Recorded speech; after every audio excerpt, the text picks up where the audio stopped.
আজ আপনাদের জন্য নিয়ে এসেছি অসাধারণ একটি ভৌতিক গল্প। গল্পটি নিজ দায়িত্বে শুনবেন, সাথে কিছু থাকলে শক্ত করে ধরে বসবেন আর বাচ্চাদের গল্পটি থেকে দূরে রাখবেন। তাহলে আর দেরি না করে চলুন শুরু করা যাক আজকের আমাদের গল্প। আমাদের আজকের গল্প রহস্যময় ডাকঘর। গ্রামের নাম বিল্লবপাড়া। জনমানব শূন্য এক অন্ধকার রাত। শীতকাল, কুয়াশায় মোড়া পরিবেশ, চারপাশ ভৌতিক হয়ে উঠেছে। গ্রামের শেষ প্রান্তে পুরনো একটি ডাকঘর রয়েছে। বহু বছর আগে সেটি বন্ধ হয়ে গেছে, কিন্তু গ্রামের মানুষেরা বলে রাতের সেখানে অদ্ভুত সব আওয়াজ শোনা যায়। রাত 10টা। গ্রামের তরুণ অপূর্ব ও তার বন্ধুরা চ্যালেঞ্জ হিসেবে পুরনো ডাকঘরে এক রাত কাটানোর সিদ্ধান্ত নেয়।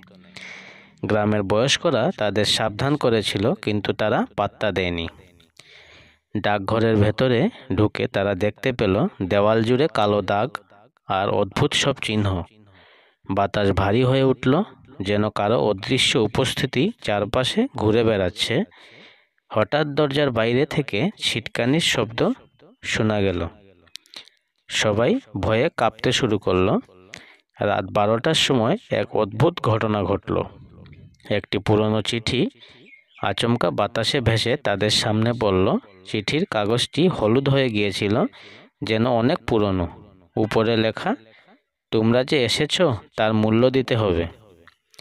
অপূর্ব চিঠিটা পড়তে পড়তেই শুনতে পেল কারো চাপা হাসির আওয়াজ। সেই হাসি যেন দূর থেকে ক্রমেই কাছে আসছিল। বন্ধুরা দরজা দিয়ে পালানোর চেষ্টা করলো, কিন্তু দরজাটি যেন জাদুর মতো বন্ধ হয়ে গিয়েছিল। এরপর ভেতরে একটি টেবিলের উপর রাখা পুরনো বাতিটি জ্বলে উঠল। আলোটা তেমন ছিল না, কিন্তু তাদের চোখে পড়ল একটি ছায়ামূর্তি। মূর্তিটি ধীরে ধীরে এগিয়ে আসছিল। তার মুখ ছিল বিকৃত, চোখ দুটি রক্তবর্ণ, আর তার গলার আওয়াজ যেন মৃত্যুর আহ্বান। কিভাবে তারা এই পরিস্থিতি থেকে পালাবে, নাকি তাদের জন্য ডাকঘরটি ছিল শেষ গন্তব্য? মূর্তিটি ধীরে ধীরে এগিয়ে আসছিল। অপূর্ব ও তার বন্ধুরা ঘরের এক কোণে গুটিয়ে দাঁড়িয়েছিল। বাতাস ভারী হয়ে উঠছিল। হঠাৎ করে জানালা দিয়ে এক ঠান্ডা বাতাস ঢুকে ঘরের ভেতর প্রদীপটি নিভে গেল। অন্ধকার ঘরে শুধু শোনা যাচ্ছিল ছায়ামূর্তির হাঁটার শব্দ। অপূর্ব সাহস করে একটা টর্চ বের করে টর্চ জ্বালিয়ে সে চমকে উঠল। ছায়ামূর্তিটি আর কোথাও নেই, কিন্তু দেওয়ালের উপর ছায়াগুলো হঠাৎ করে নড়াচড়া করতে শুরু করলো, যেন ঘরের ভেতরের দেওয়ালগুলো জীবন্ত হয়ে উঠেছে। বন্ধুদের মধ্যে অর্ণব ভয়ে কাঁপছিল।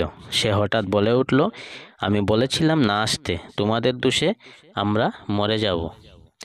এমন সময় দরজার পাশে থেকে একটি ভারী আওয়াজ হলো। তারা তাকিয়ে দেখলো দরজার ফাঁক দিয়ে কারো রক্তমাখা হাত বেরিয়ে আসছে। সেই হাতটি কিছু খুঁজছিল, যেন তাদের ধরতে চাইছে। অপূর্ব চিৎকার করে উঠল, দরজা খুলে দাও, এই জায়গা অভিশপ্ত। তারা দরজা খুলতে গেল, যখন দরজার বাইরে ঘন কুয়াশা। মনে হচ্ছিল কুয়াশার মধ্যে কিছু লুকিয়ে রয়েছে। তারা ফিরে আসার চেষ্টা করলো, কিন্তু বুঝতে পারলো ঘরের ভেতরের সময় আর বাইরের সময় এক নয়। বাইরে রাত ভোর হয়ে যাওয়ার কথা, কিন্তু এখানকার ঘড়ি আটকে আছে ঠিক রাত 12টায়। আচমকা ঘরের কোণে রাখা পুরনো ডাকবাক্সটি খুলে গেল। ভেতর থেকে এক ঝাঁক কাগজ উড়ে ঘরের চারপাশে ঘুরতে লাগলো। সেই কাগজের প্রতিটিতে লেখা ছিল, তোমাদের জন্য অপেক্ষা করছে মৃত্যু। তারা আতঙ্কে এক কোণে জড়ো হয়ে দাঁড়ালো। হঠাৎই অর্ণব চিৎকার করে উঠল। তার পা মেঝের মধ্যে যেন ঢুকে যাচ্ছে। মেঝে তাকে টেনে নিচ্ছে। অপূর্ব তাকে টেনে ধরল, কিন্তু কিছুতেই টানতে পারছিল না। কয়েক সেকেন্ডের মধ্যেই অর্ণব অদৃশ্য হয়ে গেল। ঘরের এক কোণে থাকা পুরনো টেবিলে একটি মোটা বই দেখতে পেল অর্ণব। বইটির নাম ডাকঘরের অভিশাপ। অপূর্ব বইটি খুলে দেখতে লাগলো। ভেতরে লেখা ছিল, এই ডাকঘরটি বহু বছর আগে তৈরি হয়েছিল ব্রিটিশ আমলে। তখন ডাকঘরের কর্মচারী ছিলেন হরেন্দ্রনাথ নামে এক বৃদ্ধ। এক রাতে ডাকঘরে ডাকাতি হয়। ডাকাতেরা হরেন্দ্রনাথকে নির্মমভাবে হত্যা করে। মৃত্যুর আগে তিনি প্রতিজ্ঞা করেছিলেন, এই ডাকঘরে যারা আসবে তাদের শান্তি কেড়ে নেবেন। অপূর্ব বইটি পড়তে পড়তেই শুনল মেঝের নিচ থেকে অর্ণবের চিৎকার। সে বলছিল, আমাকে বাঁচাও। অর্ণব বইয়ের শেষ পাতায় একটি নির্দেশ পেল। সেখানে লেখা ছিল, যদি ডাকঘরের অভিশাপ থেকে বাঁচতে চাও তবে ডাকঘরের চিঠিগুলো এক জায়গায় জড়ো করে পুড়িয়ে দিতে হবে। তবে ভুলেও চিঠিগুলো খুলো না। যে খোলার চেষ্টা করবে সে আর জীবিত থাকবে না। অপূর্ব তার বাকি বন্ধুরা তখনই সিদ্ধান্ত নিল চিঠিগুলো খুঁজে বের করবে। কিন্তু যতবার তারা চিঠিগুলো জড়ো করতে যাচ্ছিল, ঘরের বাতাস ভারী হয়ে উঠছিল। ছায়ামূর্তিটি আরও ঘরের মধ্যে ফিরে এলো। এবার তার চেহারা আরও বিকৃত। তার কপালে গর্ত, চোখের জায়গায় লাল আগুনের মতো কিছু জ্বলছিল। তারা শেষমেশ চিঠিগুলো এক জায়গায় জড়ো করে আগুন ধরালো। চিঠিগুলো পুড়ে যেতে শুরু করলো। ঠিক তখনই ছায়ামূর্তিটি ভয়ানক চিৎকার করে উঠল। ঘরের জানালা, দরজা সবকিছু কাঁপতে লাগলো। শেষ চিঠিটি পুড়ে যেতেই ঘরের আলো নিভে গেল। বন্ধুরা নিজেদের আবার রাস্তার ধারে খুঁজে পেল, কিন্তু অর্ণব কোথাও ছিল না। তারা বুঝতে পারল অভিশাপ কিছুটা কেটে গেলেও ডাকঘরের ভয়ঙ্কর ইতিহাস এখনও শেষ হয়নি। তারা গ্রামে ফিরে এসে সিদ্ধান্ত নিল আর কখনো কেউ সেই ডাকঘরে যাবে না। কিন্তু কয়েকদিন পর গ্রামের আরেকজন তরুণ সেই ডাকঘরে প্রবেশ করলো এবং তারপর থেকে সে আর ফিরে আসেনি। অর্ণবের হারিয়ে যাওয়ার পর অর্ণব ও তার বন্ধুরা মানসিকভাবে বিধ্বস্ত হয়ে পড়েছিল। তারা যতবার ডাকঘরের কথা ভুলতে চেয়েছেন, ততবার যেন কোনো না কোনো অদ্ভুত ঘটনা তাদের সেই রাতের মনে করিয়ে দিচ্ছিল। একদিন রাতে অপূর্ব ঘরের জানালায় টকটক করে শব্দ হলো। ঘড়ির কাঁটা তখন ঠিক 12টা। সে জানালার কাছে গিয়ে তাকাতেই বুকের রক্ত হিম হয়ে গেল। অর্ণব দাঁড়িয়ে আছে, কিন্তু তার শরীরের রং ফ্যাকাশে, চোখ দুটো কালো গর্তের মতো গভীর এবং ঠোঁটে অস্বাভাবিক এক বিকৃত হাসি। অপূর্ব চিৎকার করে ওঠার আগেই অর্ণব বলল, আমি ফিরে এসেছি, কিন্তু আমি আর তোমাদের মতো নেই। পরদিন সকালে গ্রামে ছড়িয়ে পড়ল অর্ণব ভয়ঙ্কর দুঃস্বপ্ন দেখেছে। তার মা লক্ষ্য করলেন অর্ণব শরীরে কালো দাগ পড়ে গেছে, যেন কেউ গভীর আঁচড় মেরেছে। এদিকে গ্রামের অন্য ছেলেরা লক্ষ্য করল ডাকঘরের আশেপাশে কুয়াশা আরেকটু ঘন হয়ে উঠেছে। কেউ সেখানে গেলে অদ্ভুত ফিসফিসানি শুনতে পায়। এরপর এক রাতে কয়েকজন ছেলে, রাজীব হঠাৎ নিখোঁজ হয়ে গেল। সকালে তার জুতো পাওয়া গেল ডাকঘরের সামনে। কেউ তাকে খুঁজে পেল না। কিন্তু সেদিন রাতেই অপূর্ব আবার স্বপ্ন দেখল অর্ণব আর রাজীব দুজনেই দাঁড়িয়ে আছে। তারা বলল, তোমরাও আসবে আমাদের সঙ্গে খুব শীঘ্রই। অর্ণবের সন্দেহ হতে লাগলো, ডাকঘরটি শুধু অভিশপ্ত নয়, এখানে আরও বড় কোনো রহস্য লুকিয়ে আছে। সে পুরনো কিছু নথি খুঁজতে গেল গ্রামের সবচেয়ে বৃদ্ধ ব্যক্তি হরিহর দাদুর কাছে। দাদু বললেন, তুই কি জানিস, ডাকঘরটি শুধু ডাকঘর ছিল না, এখানে একসময় এক কালো জাদুঘর থাকতো। সে মৃতদের আত্মা বন্দি করে তাদের দিয়ে কাজ করাতো। ব্রিটিশরা তাকে মেরে ফেলে, কিন্তু সে মারা যাওয়ার আগে শপথ করেছিল এই ডাকঘরে সে ফিরে আসবে এবং তার আত্মা চিরকাল এখানে থাকবে। তার বন্ধুরা সেই অভিশাপে পড়ে গেছে। অপূর্ব আতঙ্কিত হয়ে পড়ল। সে জানতে চাইল, তাহলে কি ওদের ফেরানোর কোনো উপায় নেই? দাদু বললেন, আছে, কিন্তু সেটা খুব বিপজ্জনক।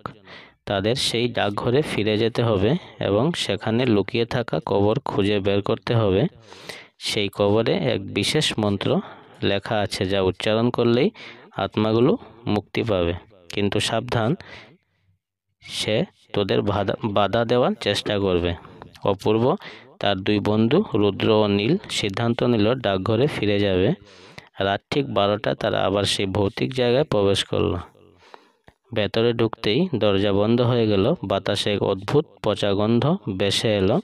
তারা টর্চের আলো জ্বালাতেই দেখলো অর্ণব আর রাজীব ছাদের কাছাকাছি ঝুলছে, কিন্তু তাদের চোখ দুটোতে কোনো প্রাণ নেই।